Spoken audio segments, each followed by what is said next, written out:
Hello, thanks for visiting my reading room. I'm Nancy, and tonight we're finishing up, I know it took forever, with the Hardy Boys, The Clue of the Screeching Owl.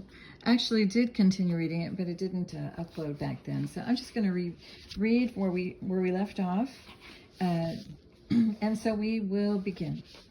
Burning. It seemed to Frank as if he could even smell the distinctive odor of burning kerosene, that he could feel the heat generated by the lamps. The yellow flames seemed to glow brighter and brighter in his dream until they blotted out everything else. Just make sure that my volume is up. I think it is. Again, Colonel Thunder's black whip cracked. Suddenly, Frank sat up, wide awake. He was facing the kitchen. For an instant, the youth thought that someone had turned on the lights in there.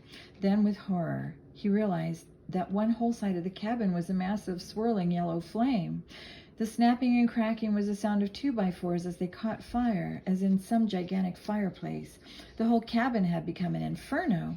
"Joe! Chet!" he shouted frantically above the roar of the swirling flames. Frank pulled off his sleeping bag and wound it around him as he shook his brother into consciousness. Then he leaped to the sleeping Chet. "Joe! Wrap your sleeping bag around you and make a dash through the front door," Frank screamed. By now, all four walls were ablaze, and the heat was unbearable. Instantly, taking in the situation, Joe followed instructions. Meanwhile, Frank helped put Captain McGuire's blankets around the still groggy Chet, and now the three raced outside. Mystery, too, dashed to the yard, yapping in fear. The boys' hair and brows were singed, and their eyes smarted. The three friends watched in speechless dismay as the flames of the burning cabin lighted up the whole area like a beacon. Sparks shot 100 feet skyward.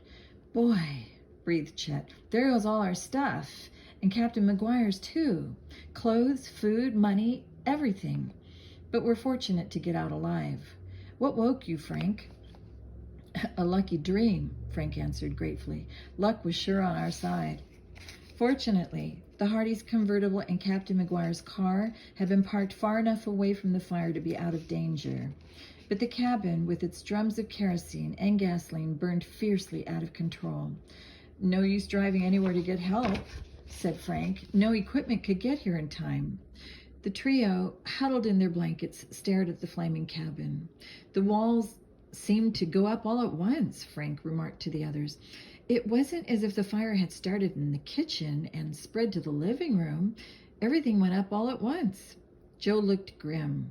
No fire could start that way unless it was set deliberately by someone.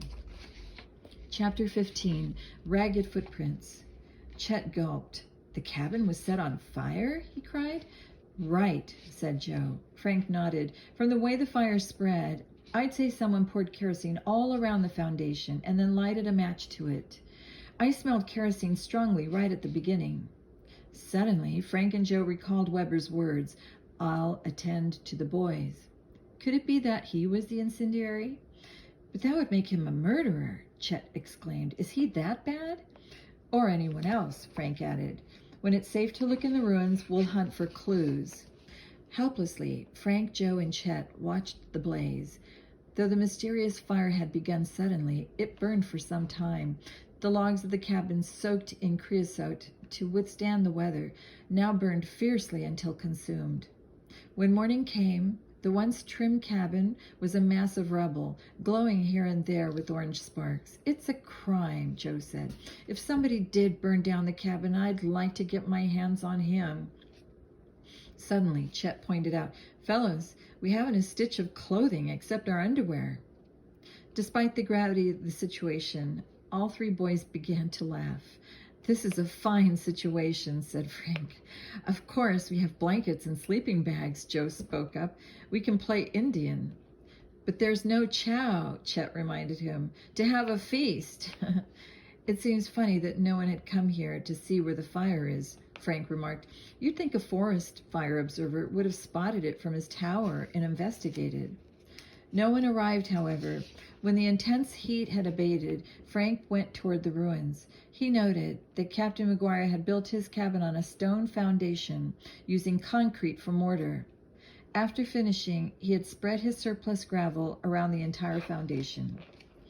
Now the three young detectives found that this gravel still preserved the warmth of the fire, but even more important, it had preserved something else, several deep, distinct footprints. "You were right, Frank, about somebody setting this fire," Joe exclaimed. "The prints are on all sides.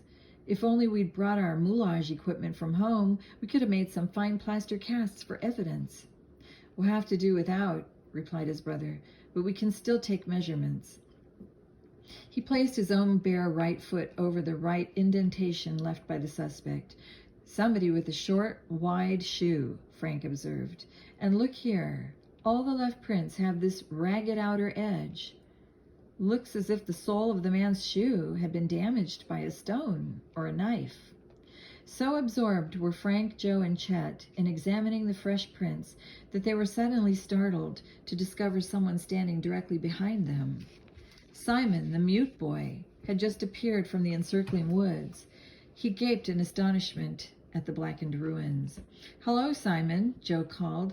Instantly he dropped his eyes from the boy's face to his feet.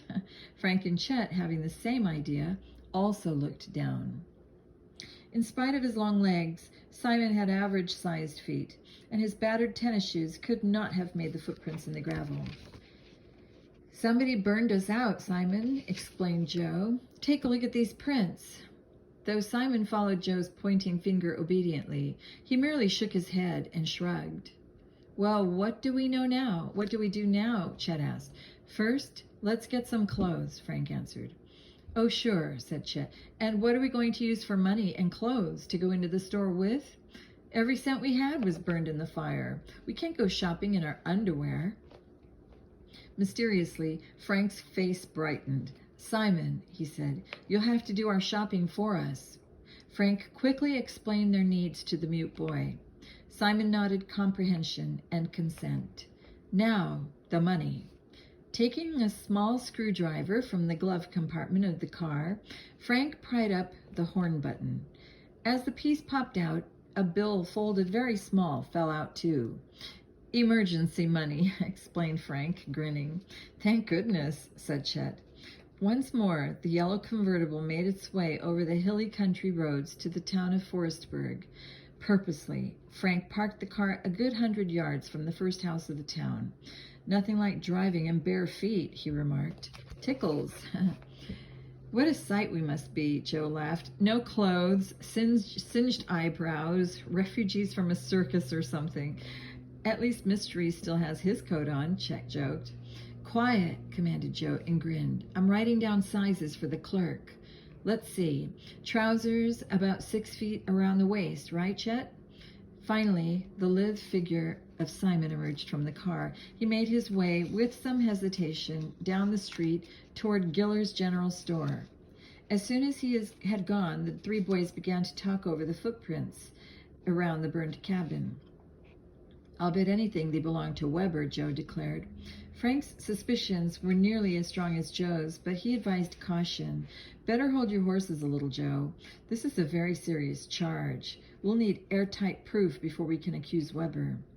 "And even if you are right," Chet spoke up, "why did Weber and Donner want us out of the way? What is it that he didn't want to go wrong?" "Wish I knew," said Joe. "Since we're not involved in the estate, I'd say Weber and Donner must be tied up in some kind of underhanded business. Maybe Colonel Thunder's in on it too, and got word to his brother about our visit to him." "What a mess," Chet said with a sigh. "Say," he added, looking at his watch, "Simon's been gone 20 minutes. What's he doing all this time? Suppose somebody should come by." "Duck, fellows, here comes a lady," Joe warned. "Where? Is she close?" Chet and Frank scrambled to the floor. "I guess I made a mistake," Joe chuckled. "Why, you joker," Frank threatened. "Hey," Chet moaned, "maybe Simon has just run off with our money and won't bring us any clothes." This remark made all the boys glum. But at last Simon's tall form could be seen approaching from the town. In his arms, the mute boy carried a huge package wrapped in brown paper. Eager hands reached from the car to snatch the package and change from the astonished Simon. Flying fingers ripped open the paper and tugged at the clothing inside. Keep watch, Simon. Warn us if anybody comes, ordered Joe. In a few minutes, 3 fully clothed boys joined Simon on the sidewalk. All wore identical blue dungarees, red flannel shirts, checkered socks, and black shoes. Jumping goldfish, complained Chet. We look like a comedy team on television. Simon grinned, and from under his right arm produced a package containing 3 extra shirts. He threw them into the rear seat as the boys looked relieved. While Frank and Joe merely laughed at each other's singed hair and eyebrows, Chet said, "Breakfast before anything else." Customers in Forestburg's chief diner peered in amusement over their morning coffee as the door opened. First came 3 boys, all wearing red shirts and blue dungarees, with their hair and eyebrows partly singed away. Then came a tall, gangling boy with trousers too short and a wild shock of hair. Disregarding the curious stares, the 4 were soon putting away vast quantities of griddle cakes. "Must be some of them carnival fellas," muttered one man to his neighbor.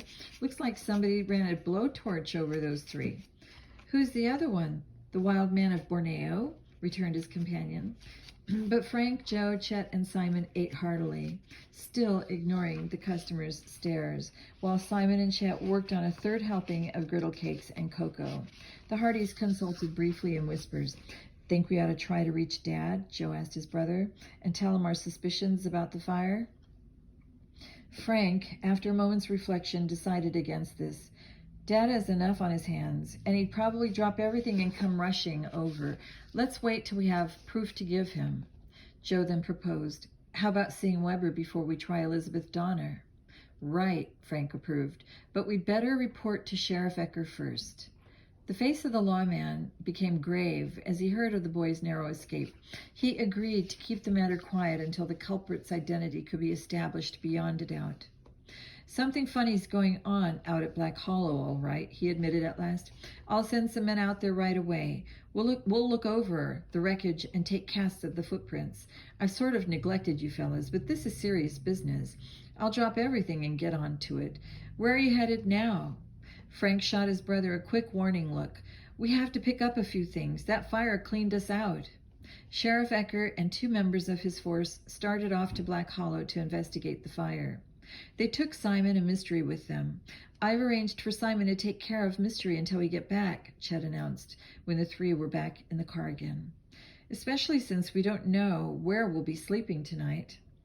The boys then made straight for the building in which they had seen Wyckoff Weber's office. Frank parked, and the 3 companions climbed the office building stairs. A small gray-haired woman with a sharp nose answered their knock. "Are you Mr. Weber's secretary?" Joe asked her. "Secretary, indeed. Him with a secretary? He's too miserly," the woman snorted. "I just drop off his mail. I can tell you he's out of town for a few days, if that's what you want to know." "Thank you," said Frank, and the boys trudged down the stairs to the street. "Now, let's try to find Elizabeth Donner," declared Frank, leading the way back to the courthouse. As he had hoped, the courthouse had a stack of telephone books for the towns some distance around. "Everybody take a book," he directed. "Look up Miss Elizabeth Donner." Then, less than 10 minutes of silent work brought a sharp exclamation from Joe. "Here it is, Miss Elizabeth Donner, with an address in Brookwood. The boys made sure there were no other women with the same name, then went to their car. After consulting a road map, the 3 chums set out for Brookwood, where they hoped to find out more about the strange Donner brothers. Chapter 16, The First Find. Shortly before noon, the yellow convertible rolled along the quiet main street of Brookwood. Large, pleasant white houses with wide lawns and lovely shade trees stood on either side. "A nice old town," Frank commented, then added, "Fellows, let's be careful with Miss Donner, and not make the same mistake we did with Colonel Thunder." "How do you mean?" queried Chet. "We insulted his family pride. These Donners are touchy people. If we aren't careful of what we say, we won't learn anything." "True," Joe agreed, "and maybe we can find out a little about Elizabeth from somebody here in town before we call on her. Then we can say we met her attractive brother while searching the woods for a man believed lost." "Attractive?" snorted Chet. "Okay, Chet," said Frank. I'd like to know what this town thinks of Elizabeth, too. And here's the place to learn something. Before Joe and Chet could protest, Frank had pulled up before one of the old townhouses, which had been converted into a business establishment. Blue Willow Tea Room. Chet read from a sign outside. Oh no, we're not eating in a tea room. Tea room. They wouldn't serve hot dogs, and that's what I want. Most of their customers are probably fussy old ladies on diets. Right you are, Frank chuckled. And who should know more about Miss Donner than the old ladies? Anyway, I remember Mother mentioning that she once ate in this town. Let's go. A little bell tinkled discreetly as the door opened. Frank, Joe, and Chet, their singed hair combed as well as possible, and their red shirts buttoned at the collar, sat down awkwardly on dainty chairs placed around a little table. Good morning. A tall woman of middle age, wearing a tiny, starched apron, came forward and eyed them with sharp suspicion. Good morning, Frank responded with a wide smile. Rising to his feet, he said, I think my mother stopped here one time. We'd like to have some luncheon. How cool and restful a nice tea room is on a hot day. Charmed by Frank's manner, the woman smiled. What would you like, boys? To Chet's astonishment, he was soon enjoying a puffy omelet, tasty vegetable salad, and a tall glass of iced tea spiced with a sprig of mint fresh from the garden. Say, he declared, I'll have to eat in tea rooms more often. Well, pick up your napkin, teased Joe. That's the 5th time you've dropped it on the floor. This is Brickwood, isn't it? Frank asked the woman when she brought strawberry shortcake for dessert. Miss Elizabeth Donner lives here, doesn't she? Oh, yes, the woman answered. Perhaps your mother has ordered dresses from Miss Donner. She's a perfectly wonderful designer, you know. Customers come to her from all over. She works right in her own home. No, said Frank. It wasn't that. We know some other members of her family. Oh, yes. Miss Donner comes from a very good old family. She's a lady, to be sure, but very firm about her business. It's marvelous how well she does. The family has broken up, though. I understand. I don't believe she ever sees her brothers now. The woman went off to seat a new group of diners, and the boys had no further chance to speak to her. As the 3 friends walked toward Elizabeth Donner's house, Joe exclaimed, A dress designer? What are we going to say to her, for Pete's sake? Well, we'll think of something, Frank replied confidently. You mean you'll think of something, Joe corrected him. Count me out. Me too, Chet chimed in. With that, the 2 marched away, leaving Frank Hardy alone on the steps of a well-cared-for white clapboard house. Near the door, a little sign invited, Ring bell and walk in. Frank found himself in a well-furnished parlor used as a waiting room. Since no one was there, he had time to examine the thick rug, the fine furniture, the tasteful wall decorations, and the well-filled engagement book which stood open on a little table. Evidently, Elizabeth Donner's business was a profitable one. A door opened softly, and a tall, handsome woman in her late 30s, with dark hair and the commanding Donner look, came in. At the same time, somebody knocking on my door? No. At the same time, a little brown dog scurried through the door at her feet and threw itself happily upon Frank. Stooping to pat the animal, the youth noticed one white ear. His mind raced. A brown mongrel with one white ear and no collar or tag. Could this be Bobby Thompson's dog Skippy? Concealing his suspicions, Frank laughed and stood up. Friendly little pup. Friend of mine had one just like him. Maybe it's from the same litter. Where'd you get this dog, Miss Donner? I really don't know where he came from. The woman's manner was friendly but firm. A brother gave him to me. The poor little thing was lost and he befriended it, but couldn't keep it himself. Oh, was that the pleasant Mr. Donner who went with me into Black Hollow to look for a lost friend of my family's? Elizabeth Donner shot a searching look at her youthful visitor. Why, I wouldn't know, she answered evenly. By the way, what brought you here? Carefully, Frank sidestepped the question. Hoping his voice sounded casual, he said, I was wondering, do you take clients living at a distance? My mother loves to wear attractive suits and dresses. Since I was in the neighborhood, I thought I'd ask you. Miss Donner smiled. You're an unusual boy, aren't you? She said. Not many sons are that thoughtful. Have your mother write to me. There, we'll see. Watching the tall, self-possessed woman narrowly, Frank wondered, is she playing a game? Does she believe me or doesn't she? But Elizabeth Donner's smile told him nothing. I'll do that, he answered, and quickly left the house. Deep in thought, he returned to the car. He told the others what had transpired, adding, I think I found Bobby Thompson's dog. Donner probably gave the pup to his sister soon after he stole it. Skippy? Chet sat up astonished. What does that man do? Steal dogs for the pleasure of giving them away? Don't ask me, Frank answered. That's all I could learn. Except that Miss Donner does very well with her dressmaking. I'd say she doesn't need any estate money, or any dishonest money either. But you never know. Okay, so this is a blind alley, said the disgruntled Chet. Where are we cooking and sleeping tonight? There's only one place to solve the mystery of Black Hollow, and that's Black Hollow, declared Joe. I vote we camp near there. Frank jingled the coins in his pocket. We'd better solve it pretty soon, he warned. Money's getting scarce. What will we need for tonight? A few cans of food, answered Chet, and a couple of flashlights. And a pad and pencil, so Simon can communicate with us, put in Joe. After buying these necessities, the three friends started back for Black Hollow. At Joe's suggestion, they drove slowly. Let's take our time, he said, and not get there until after dark. Then nobody will know we're around.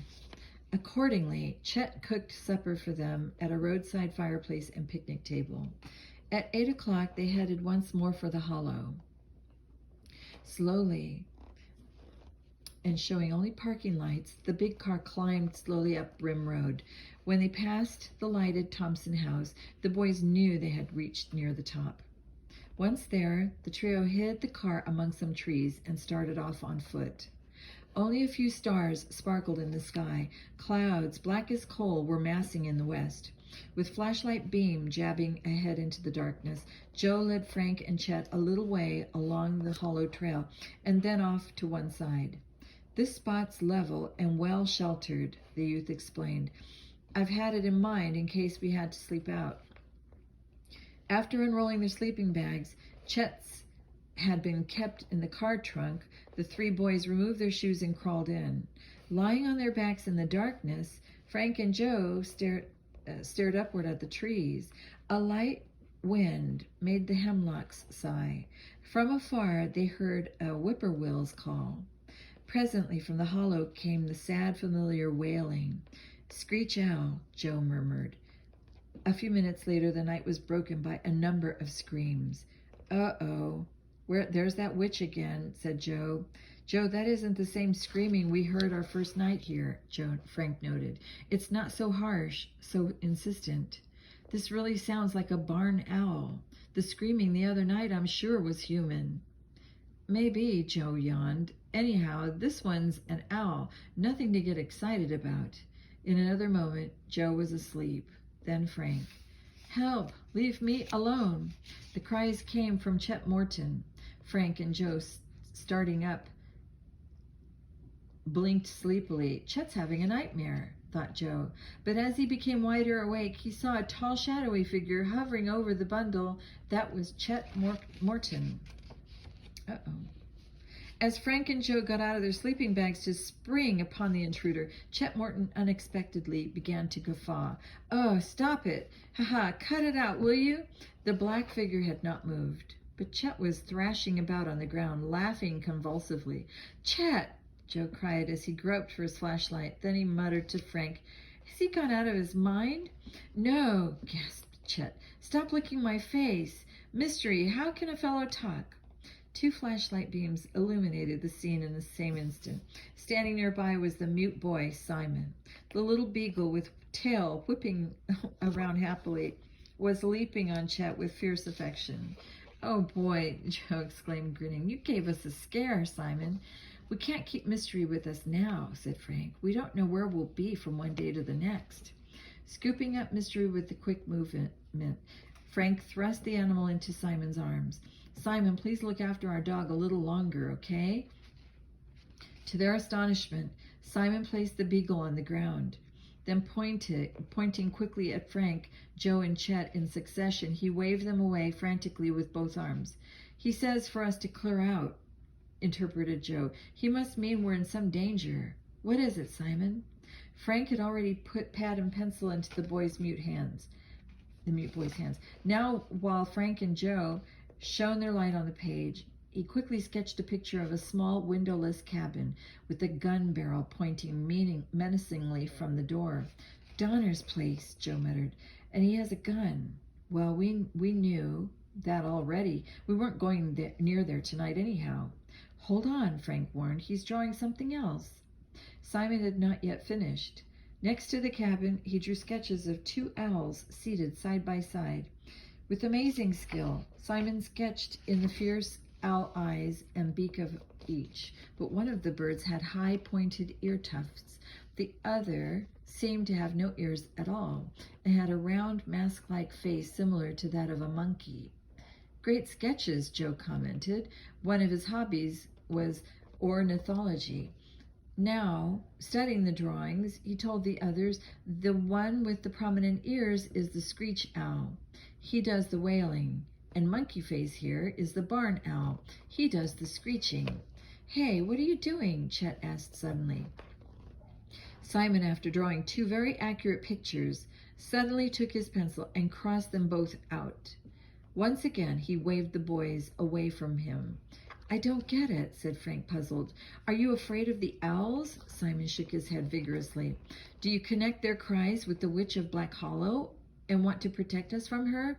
Again, Simon shook his head. Maybe he means Donner is going to shoot the owls, suggested Chet. More denials.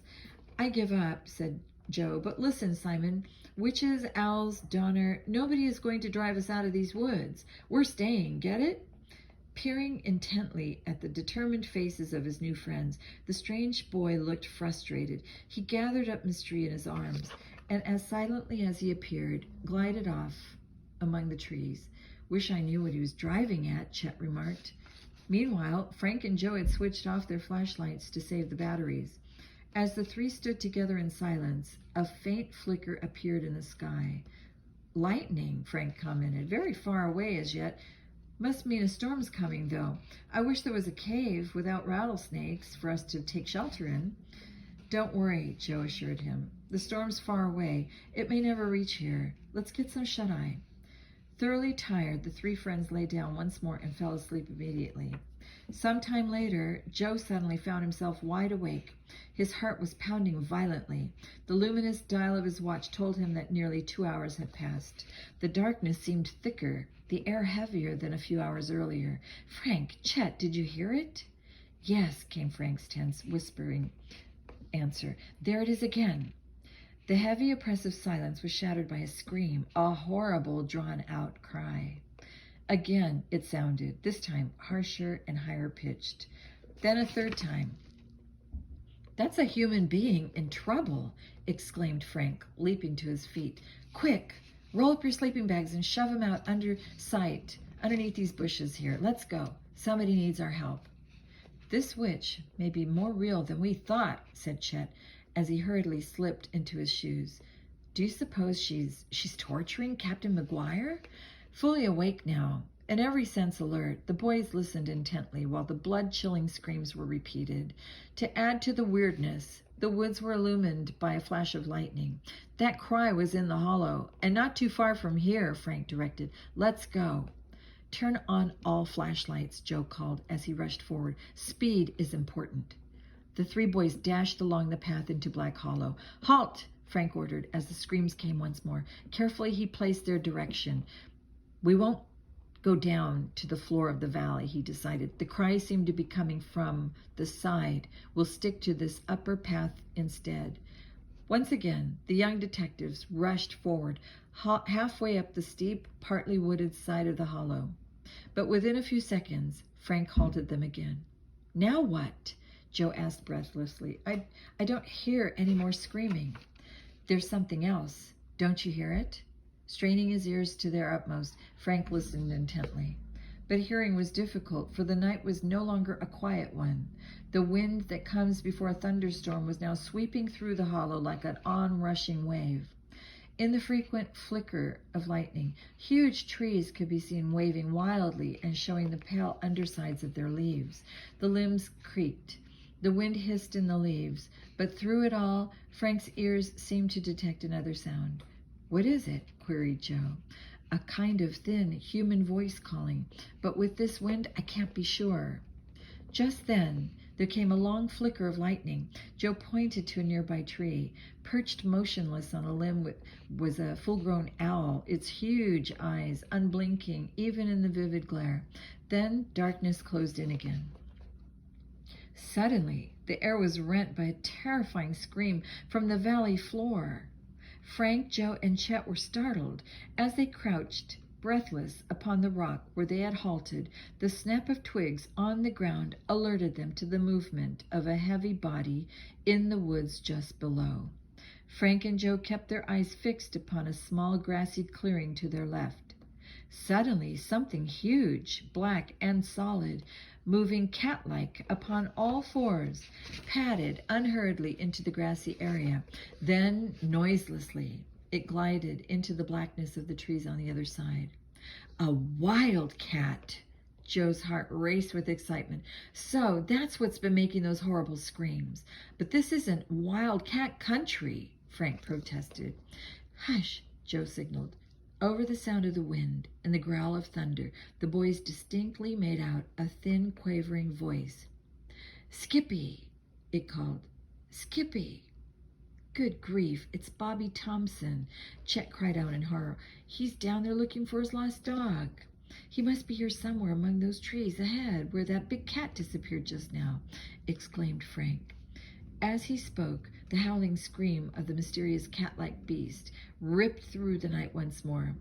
From the same direction came a little boy's frightened sobbing. Oh, Skippy, where are you? I want my mother. Help! Frantically, Frank, Joe, and Chet raced and stumbled forward along the rocky side of the hollow. The big cat sounded off again. Bobby Thompson's pathetic whimpering grew louder and nearer. Oh, I'm afraid. I want to go home. He must be around here somewhere, Bobby.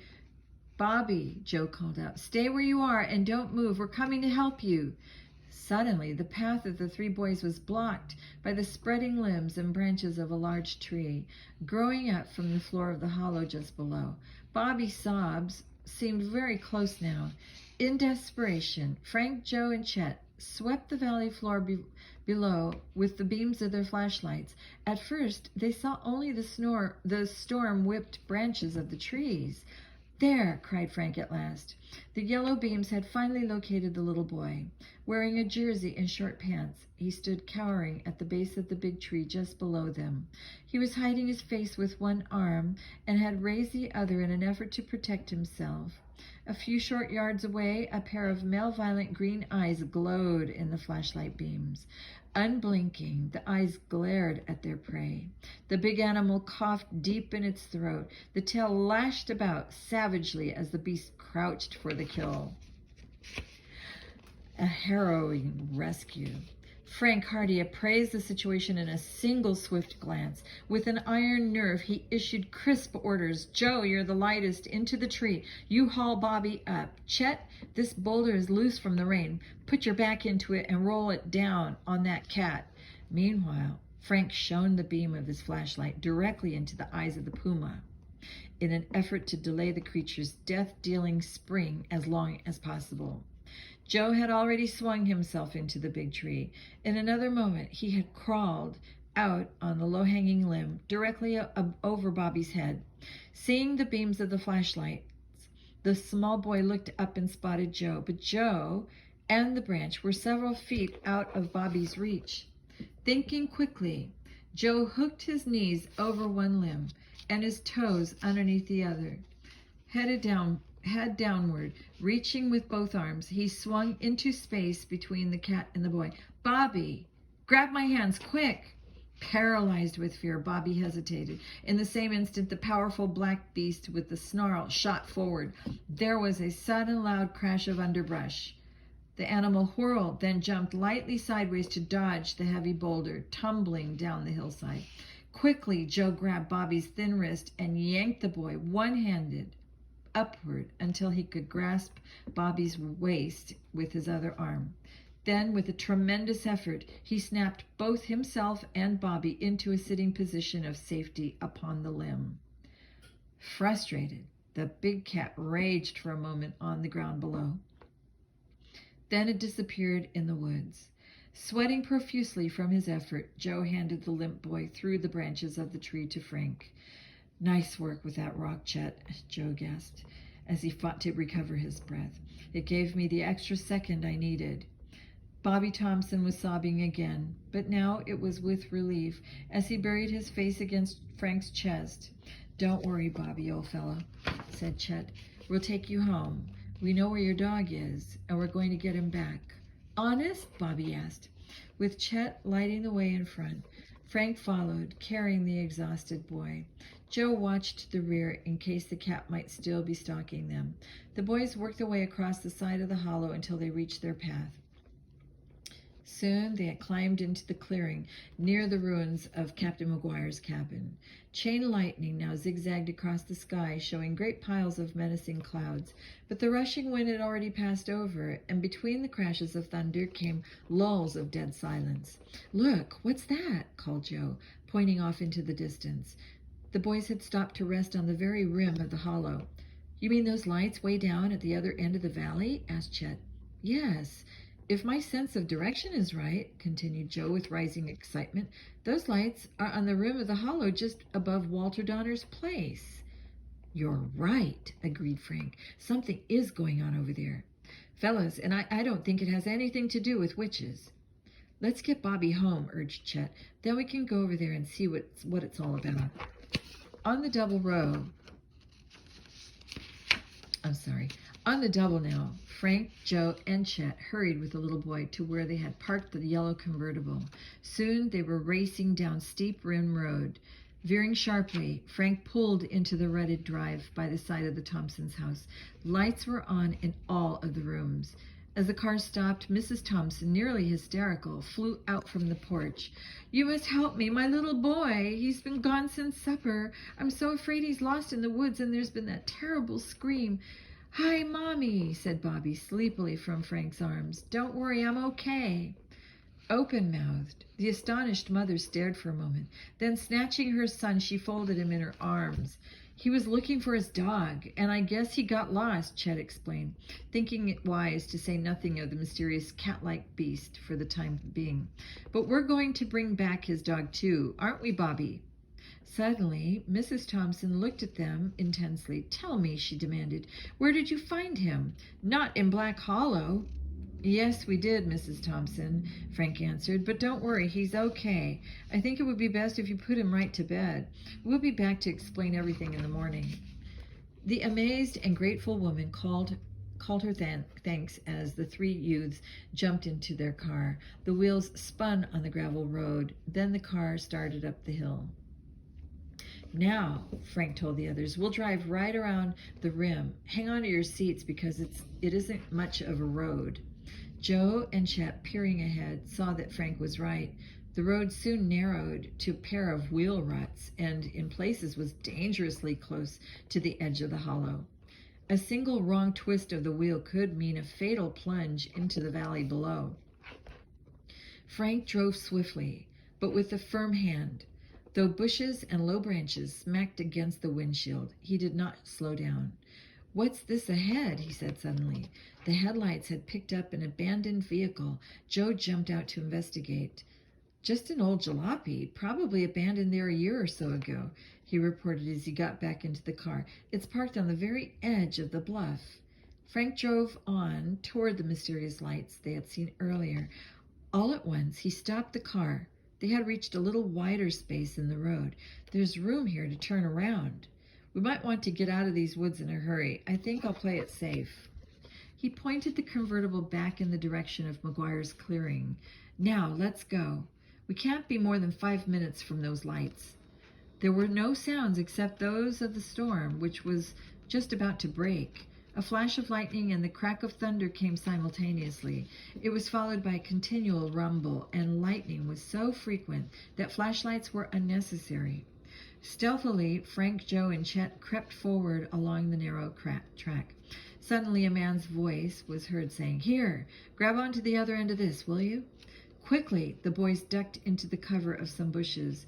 Ahead of them, the lightning showed up, the dark bulk of a heavy truck.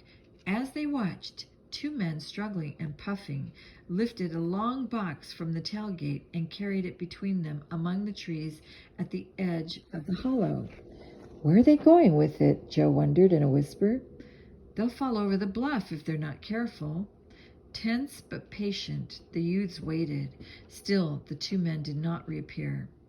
By now, the Hardys were rapidly putting 2 and 2 together. The once baffling clues in the strange case began to fall into place, like the pieces of a jigsaw puzzle. "Listen," said Frank. "You know the 2 owls Simon drew, then crossed out? Now that I think of it, he must have meant the birds don't make the sounds. Their cries are man-made. They're signals to these men with the truck. One to stay away, one to come to the hollow. I wonder which is which." "Not only that," Joe added, "someone is playing witch, using the old story of the missing dogs and screams to scare people away while this unloading is going on." "I'll bet one of the stolen dogs was parceled out by Donner to those hijackers we caught in the station wagon," put in Chet. "The dog acted friendly at first, but the crooks must have trained him to attack on command." "Sure," Joe declared. "Walter Donner and his gang are hijackers. Probably they're the same gang that Dad is trying to crack down." "Remember how Donner laughed at the police for not catching the thieves?" Frank reminded them. "He thinks he's pretty clever." "Captain McGuire probably suspected something," he went on. "He came down to investigate and, I'm afraid, was taken prisoner or something worse." "But if he is a prisoner," Joe puzzled, "where are they keeping him? Say, remember the door we heard closing in Donner's kitchen, but didn't see? That may be the answer." Eager now to learn more, the 3 friends grew more impatient by the minute as the 2 men failed to return to the truck. "We must trail them," Frank decided, "one at a time, and watch yourselves. We can't afford to get caught in a trap now." First, Frank slipped cautiously from bush to bush, past the silent truck to the trees at the top of the hollow. Joe followed, then Chet. Warily, they peered ahead. The 2 hijackers were nowhere to be seen. Frank led his companions through the narrow belt of trees and out onto the exposed edge of the bluff. Again, they stopped to reconnoiter. Frank, Joe, and Chet were now crouching in the narrow ridge of small bushes that grew along the rim. Directly in front of them was nothing but bare rocks curving sharply to the floor of the hollow below. By now, the wind had come up again.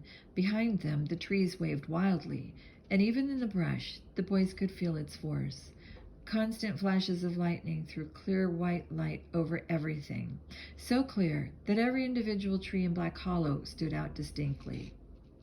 By leaning forward slightly, the boys could see the roof of Walter Donner's cabin and the small clearing surrounding it. There were Donner's sheep moving around nervously in their 3-sided pen, but to the boys' amazement, there was absolutely no trace of the hijackers. "They're not up here, and they're not down there," whispered Joe, bewildered. "Anyhow, how could they get down there, especially with that heavy box? These rocks are much too steep." Baffled, the boys worked their way along the rim, directly above the Donner cabin. Joe led the way, examining the rock face for some possible way into the hollow below. Suddenly, Frank cried out from behind Joe, but the cry was choked off.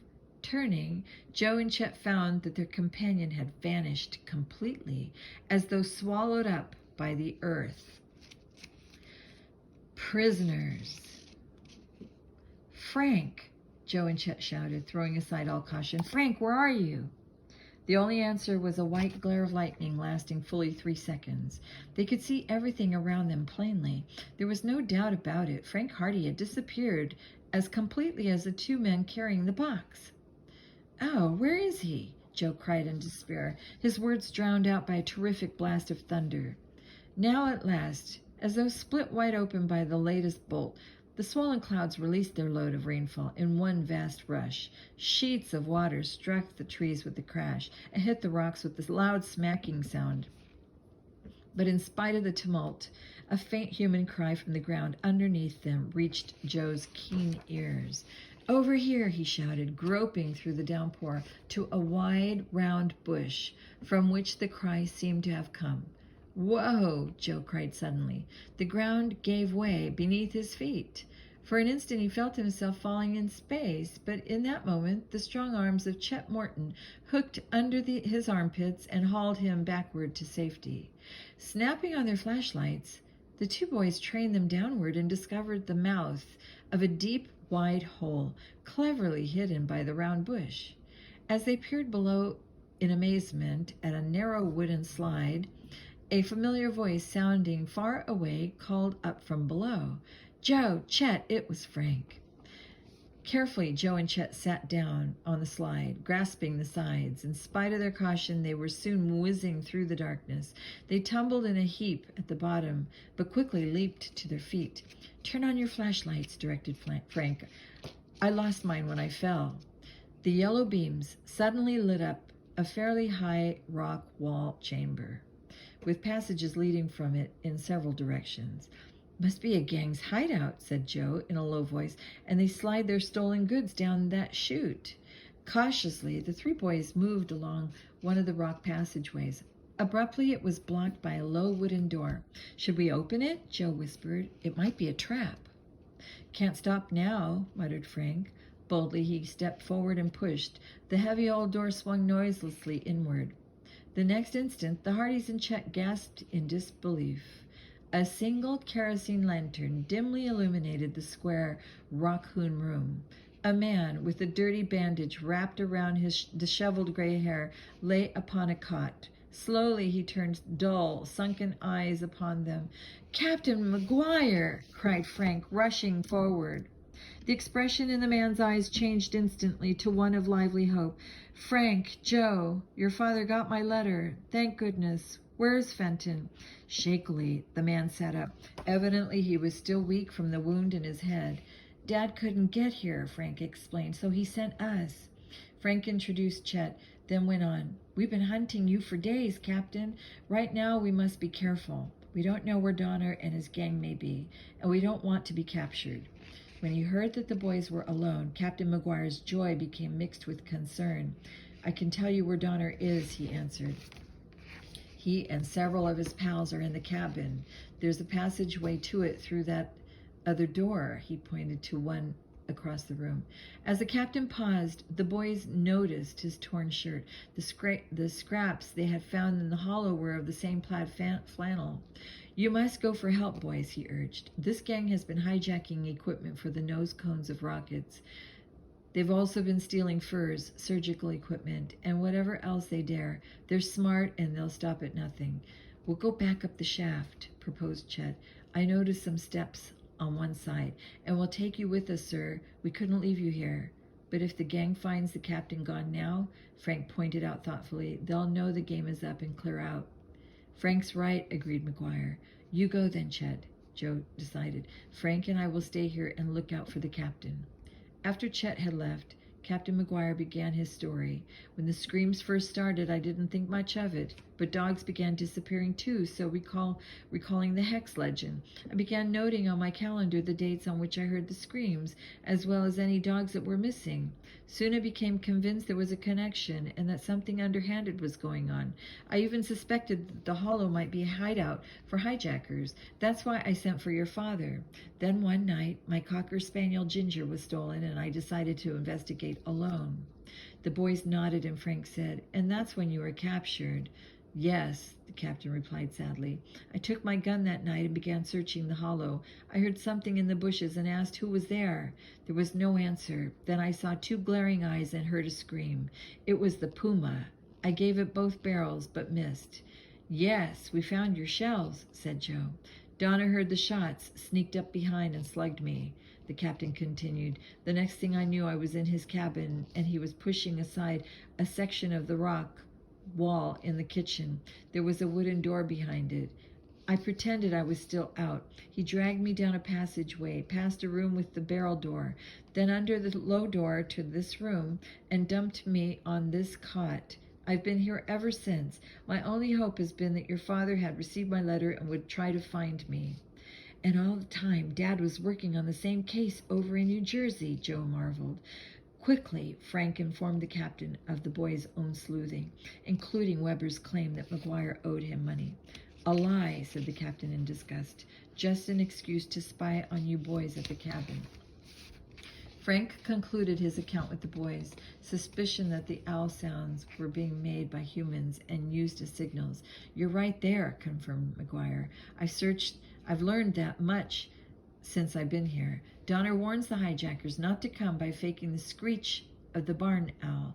I guess he's been using it a lot since you boys got here. Then the wailing of the screech owl means that the coast is clear. It's okay to deliver the goods, Joe finished. That's absolutely right, came a deep, familiar voice from the door leading to the cabin. Whirling, the Hardys found themselves facing the long silver barrel of Walter Donner's pistol. The gang leader had quietly pushed open the door to the cell and heard the last part of the conversation.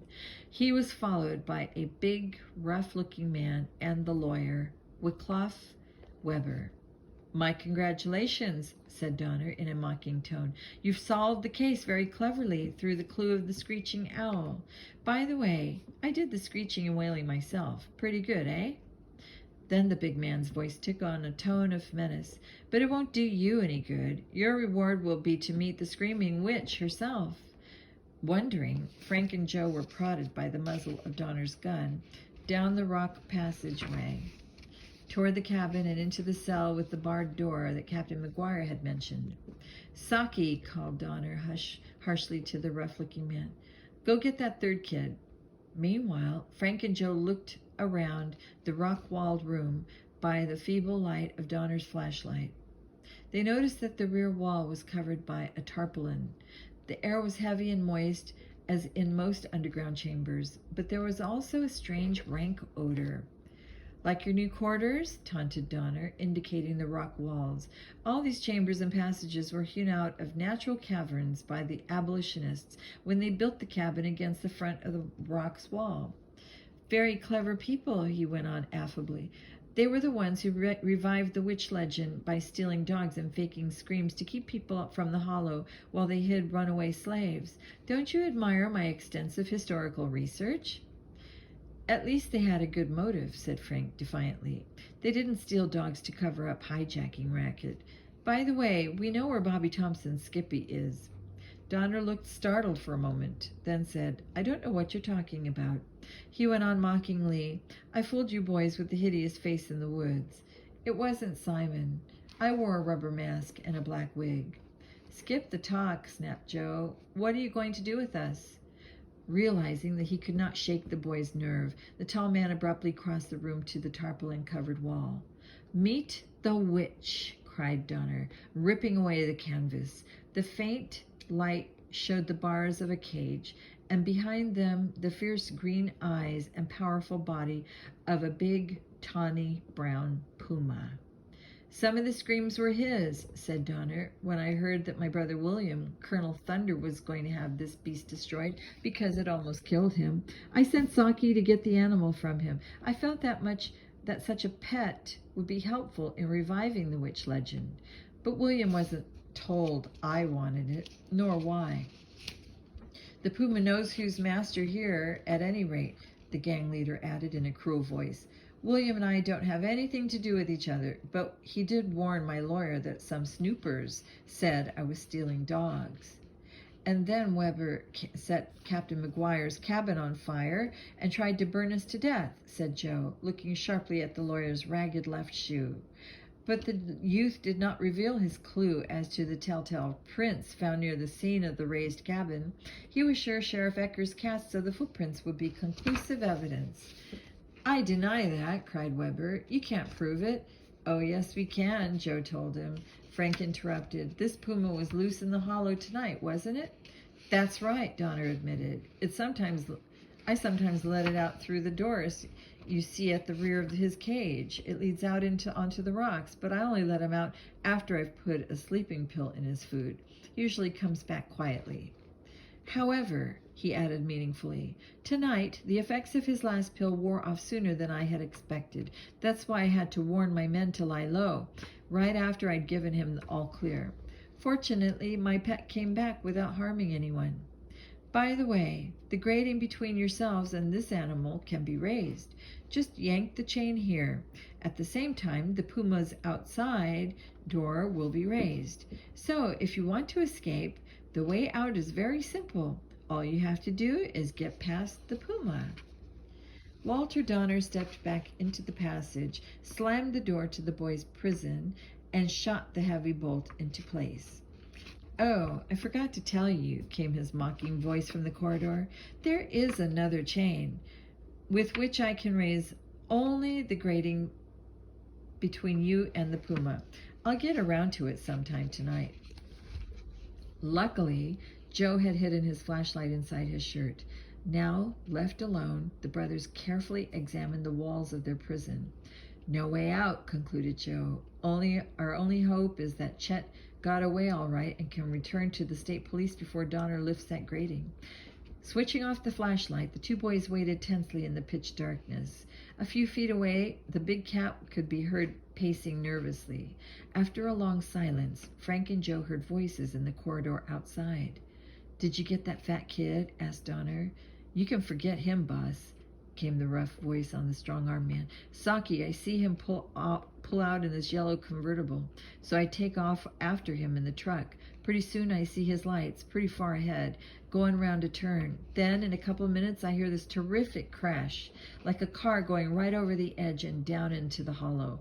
I come up, and there's the wreck, way down below, burning up like mad. Nobody could have lived through it. Good, snapped Walter Donner. That takes care of him.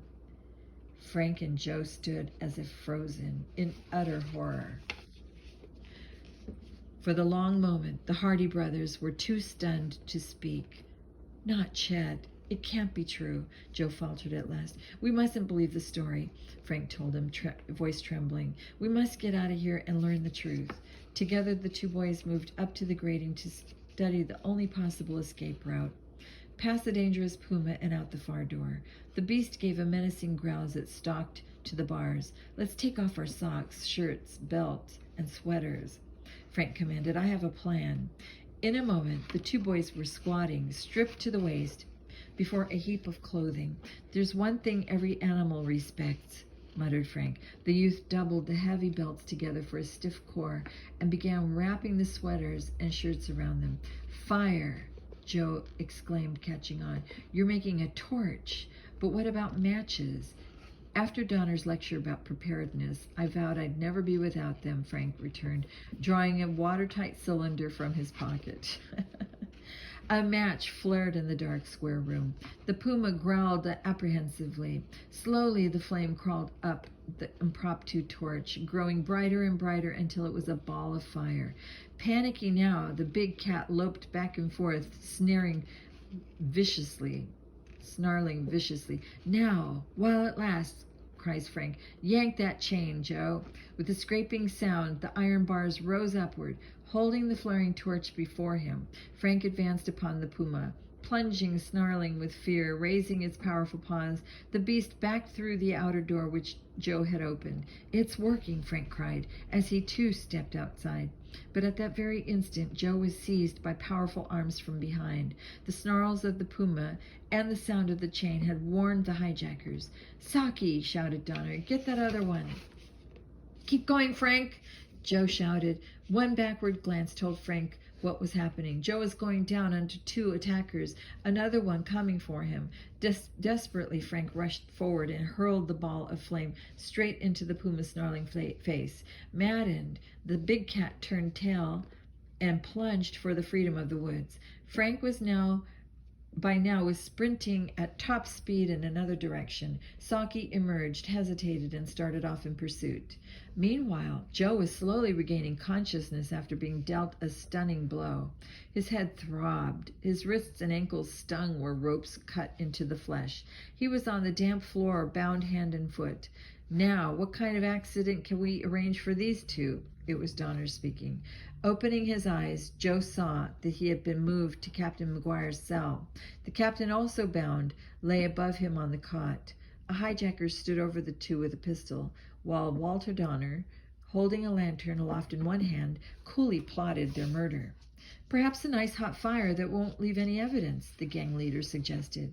And we mustn't forget to include your brother, if Saki gets to him before the puma does.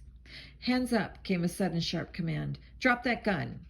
Wheeling, Donner found himself covered by a Tommy gun. Two state troopers stood in the doorway where he and Weber had surprised the Hardys earlier. As Donner's pistol clattered to the floor, he swung his lantern viciously at the nearest officer. There was a crash and total darkness for a moment. In the confusion, the wily gang leader slipped down the passage to the puma's cage and dashed to freedom. Frank, meanwhile, had kept sprinting through the woods. He weaved in and out, seeking always to keep some trees between himself and his pursuer. Now and then a pistol cracked behind him. A heavy bullet thumped into a tree or ripped the leaves above his head. Completely drenched from his flight through the wet underbrush, Frank reached the rocky side of the hollow and clambered upward. A bullet exploded in the rock beside him, sending painful splinters into his hand. Realizing that he was too exposed on the open slope, in the pale light of early dawn, Frank ducked behind a big rock and waited. As the burly Saki toiled upward in the gray light, Frank lunged toward him in a tremendous football tackle. The heavily built man went down with a crash, still clutching his revolver in one hand. Desperately, Frank grabbed the man's wrist, knowing that control of the gun meant life or death.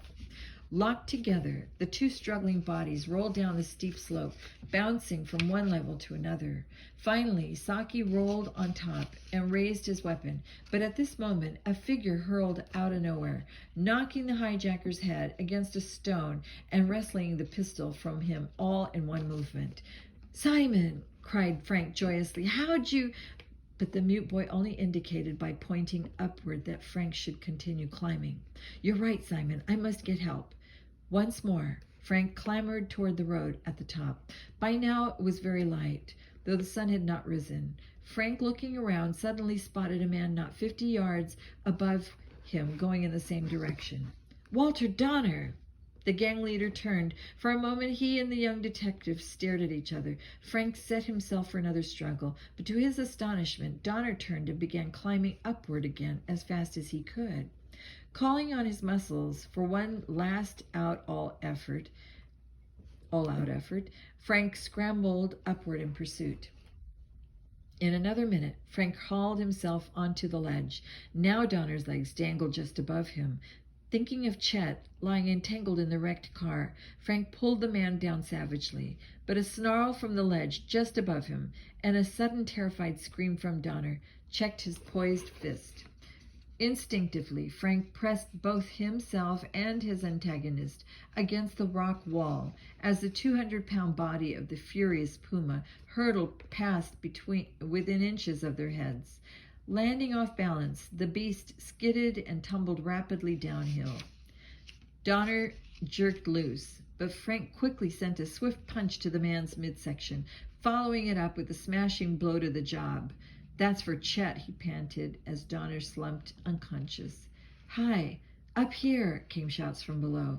Looking down, Frank saw the rocky slope swarming with state troopers. 3 of them were throwing a net over the spitting, scrambling puma. Several others had almost reached Frank himself. "Nice work, boy," cried the first trooper to come up. "Donner nearly got away." Brushing aside congratulations, Frank asked urgently, "Is my brother Joe all right? Have you examined the auto wreck?" The friendly trooper looked puzzled. "Joe Hardy? Sure, he's okay, but I don't know what wreck you're talking about." Quickly, Frank scrambled back down to the valley floor. "I'll get Joe, and we'll look for Chet," he thought, while jogging swiftly among the trees to Donner's cabin. The door of the stone cabin was wide open. Frank dashed in, then stopped short in utter astonishment. An appetizing aroma, the sizzling of frying bacon in a pan, the sound of happy voices all talking at once, reached him from the kitchen. Frank opened his mouth and stood in speechless wonder. Joe and Captain McGuire were standing by the secret door laughing. Seated at that kitchen table were Simon and Fenton Hardy. And presiding over the stove, flipping pancakes vigorously into the air and talking loudly the whole time, was Chet Morton. "Frank," his father cried out, "so good to see you. I'm certainly glad this case is solved." "You knew?" "One of the troopers sent a shortwave message. You were safe and Donner captured." "But Chet, what? How?" Frank stammered. "Nothing to be amazed about," said Chet, as the others, grinning, made a place for Frank at the table. "Old Chet went for the police and brought him back, that's all." "But the smashed car, you weren't in it?" "Right, just a little detective trick." The stout boy shrugged with attempted modesty. "I had a head start on that hijacker, so I hid the convertible in some trees near the jalopy we saw. I put in a blanket, set the old crate on fire, and shoved it over the bluff." Chet beamed. "Did it burn? That Saki thought I was in it. I waited till he'd gone, drove down Rim Road without lights, and called the state police from the first house with the phone. Told them to come ready for a wild animal as well as criminals. When they got here, I showed the police the secret chute and the cabin. They did the rest and rounded up all the crooks." "You're a real trooper for sure," Frank said. "We couldn't have solved the mystery without you." This proved to be true in the boy's next case, the Viking symbol mystery. "As for me," Fenton Hardy took up the story, "I hurried over here from New Jersey right after I quizzed that pair you boys caught in the station wagon. Just by luck, I was at the state police barracks when Chet's call came in." "This is the gang you've been after then, right?" Frank asked. "Sure is," his father answered, "and they're all behind bars now. Weber's shoes matched the cast taken by Sheriff Ecker, so he confessed to setting the cabin on fire, hiding nearby, and seeing you boys escape. We found the cache of hijacked goods in 2 of the underground passages. Weber had also confessed to selling everything but the missile nose cones as property of fictitious companies which were going out of business. A clever racket he worked with an auctioneer in New York City." Joe added, "and he was holding up the settlement of the Donner estate until he and Walter had disposed of all the hijacked goods. The gang confessed they did take that hound dog and kept it for their own use. Saki was the one who spied on us in the woods and also on Weber. Donner didn't even trust his own men. By the way, William and his sister are innocent of any part of that racket." "Well, my job's over now," concluded Mr. Hardy, "and you 3 boys did the major part of it for me, which means you get the major share of the credit and the major share of the reward money, too." "And they certainly deserve it," Captain McGuire put in fervently. "My share is going to Simon," Frank declared immediately. "Dad, perhaps his voice could be restored through surgery." Joe and Chet instantly seconded Frank's decision. "I'm sure medical science can do something," Fenton Hardy answered. "Some very successful mechanical speaking devices have been developed, if it should turn out his voice can't be restored in any other way. In any case, we can send him to art school. I understand he's a very fine talent for drawing." "That's for sure," said Chet with admiration, as Simon's eyes shone with gratitude. "I'll have all the reward I want out of this case, and I can keep mystery. But say, I want to make sure Miss Donner gives back Skippy to little Bobby Thompson." "It'll be done, Chet," Mr. Hardy promised. "That leaves just the puma," said Joe. "We'll give him to the zoo. They can put a sign over its cage. This animal was once known and feared as the Screaming Witch of Black Hollow." "How about adding a couple of owls?" Chet suggested.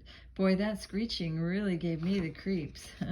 And that was the end of the clue of the Screeching Owl, and I hope you enjoyed that. Good night, everyone.